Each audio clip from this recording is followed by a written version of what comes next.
So the bird aware rangers go spend time on the coast in the winter time and just let people know about, make people aware that the birds are here. So a lot of people don't realise how special the Solent area is. We get over 125,000 birds every winter making their way here from other parts of the world. The birds that we're talking about that migrate here in the winter tend to be the ducks, the geese and the wading shorebirds. So they breed in places like Canada, Greenland, Iceland, Scandinavia, Russia, Siberia and even right up in the Arctic. So it is going to be warmer here than it is there in the winter. Yes.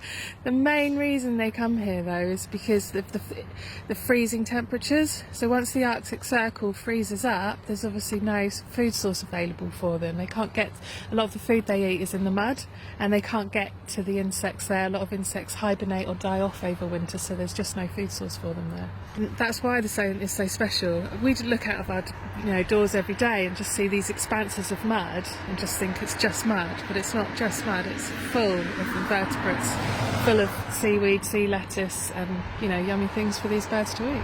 The problem that the birds have during the winter here is there's still relatively short daylight hours for them. It's obviously better than in the Arctic at this time of year, but some of the birds need to feed by daylight hours. So especially during December and early January when we've got very short daylight hours, the birds will struggle to get enough time to eat. And they also feed, as I was telling you earlier, they also feed on the shore. And what happens twice a day on the shore? The tide comes in. So every time the tide comes in, the mud is covered over and the birds can't get to the food. So they've got these short feeding windows at low tide when they can access the food side, the food source. So those feeding times are really precious for the birds. They've got those two major things they're up against, the short feeding windows with the tide and the short feeding windows with the daylight hours. So what we do is ask people to give the birds plenty of space. So when they're feeding, they can feed.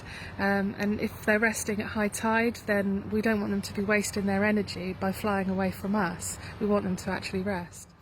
Well, we do get rarities and people do get really excited about the rarities, but one of the important things I always point out to people, for example, the Brent geese are quite familiar to people, although they often confuse them with the Canada geese.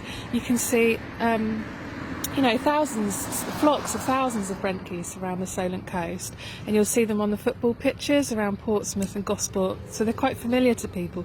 But yeah, so people sometimes think, oh, they're really common, we see them all the time. But actually, when you think that we've got 10% of the global population of dark-bellied Brent geese here, they seem common to us, but they're really not. So, we're really, really lucky to have them all here.